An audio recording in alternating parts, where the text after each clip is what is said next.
Assalamualaikum warahmatullahi wabarakatuh. Bismillahirrohmanirrohim. Saya akan menampilkan seorang profil pemimpin pendidikan Islam.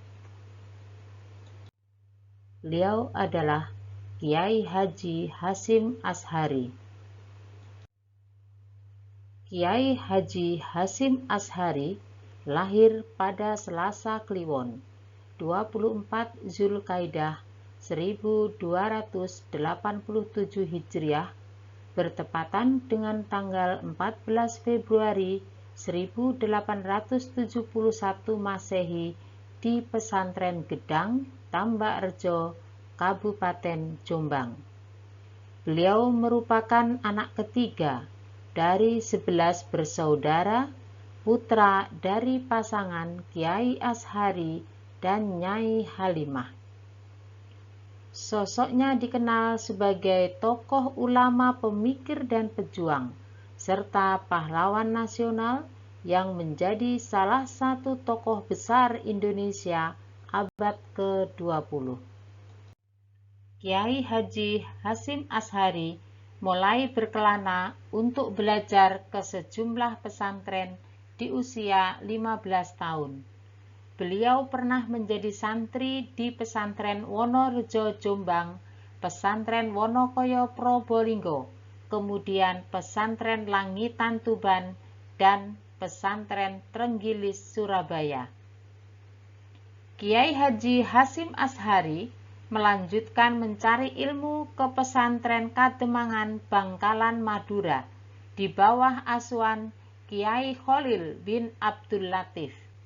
Kemudian pada tahun 1307 Hijriah atau tahun 1891, beliau kembali ke tanah Jawa dan belajar di Pesantren Siwalan Panji Sidoarjo di bawah pimpinan Kiai Yakub. Pada usia 21 tahun, Hasyim Asyhari nikah dengan Nafisah, salah seorang putri Kiai Yakub. Tak lama kemudian, Kiai Hasyim bersama istri dan mertuanya berangkat ke Mekah guna menunaikan ibadah haji.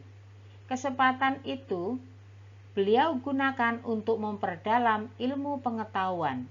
Hampir seluruh disiplin ilmu agama dipelajarinya, terutama ilmu hadis.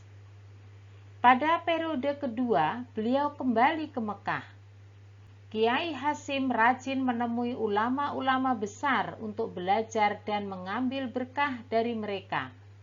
Karena keilmuannya yang dinilai sudah mumpuni, Kiai Haji Hasyim Asyhari dipercaya untuk mengajar di Masjidil Haram bersama 7 ulama Indonesia lainnya, antara lain Syekh Nawawi Al-Bantani dan Syekh Ahmad Khatib Al-Minakabawi. Di Mekah, Kiai Haji Hasyim Asyhari memiliki banyak murid dari berbagai negara. Pada tahun 1899, Kiai Hasyim bersama istrinya kembali ke Indonesia. Pada tahun 1899, Kiai Haji Hasyim Asyhari mendirikan pesantren Tebuireng. Awalnya, santri hanya berjumlah 8 orang, lalu 3 bulan kemudian meningkat menjadi 28 orang. Setelah mendapatkan masukan dari beberapa kiai pengasuh pesantren, serta petunjuk dari gurunya, Kiai Haji Hasyim Asyhari mendirikan organisasi Nahdlatul Ulama. Organisasi kebangkitan ulama itu secara resmi didirikan pada 16 Rajab 1344 Hijriah atau bertepatan dengan 31 Januari 1926 dengan Kiai Haji Hasyim Asyhari sebagai Rois Akbar. Berdirinya NU bukan sekadar keinginan untuk membangun barisan. NU berdiri untuk merespon situasi dunia Islam kala itu, yang sedang dilanda pertentangan paham antara paham pembaharuan dengan paham bermazhab. Dalam situasi pertentangan paham yang kian meruncing, NU hadir dengan pemikiran yang lebih moderat. Di masa penjajahan, Kiai Hasyim Asy'ari memiliki pengaruh besar yang membuat Belanda dan Jepang segan kepada beliau. Beliau pernah diberi anugerah bintang jasa, namun pemberian itu ditolak olehnya.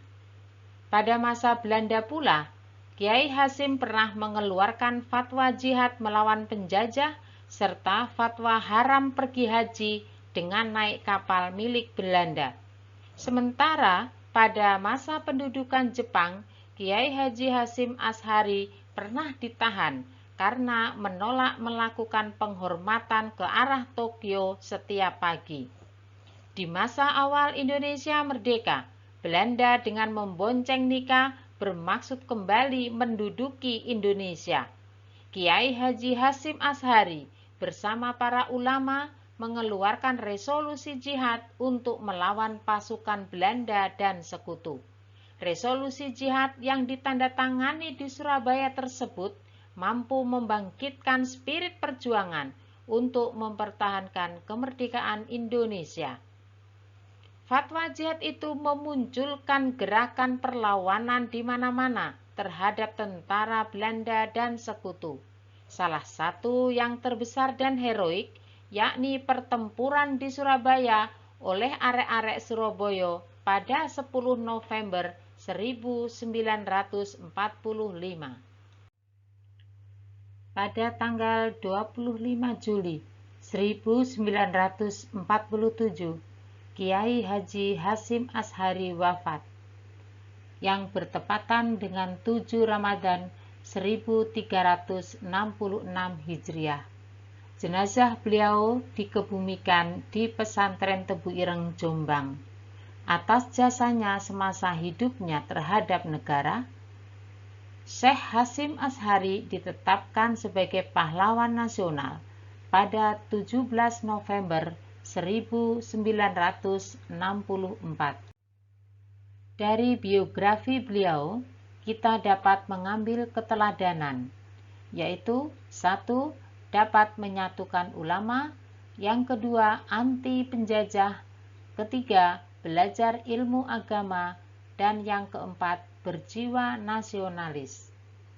Dan yang terpenting adalah kita dapat menjadi pemimpin yang amanah.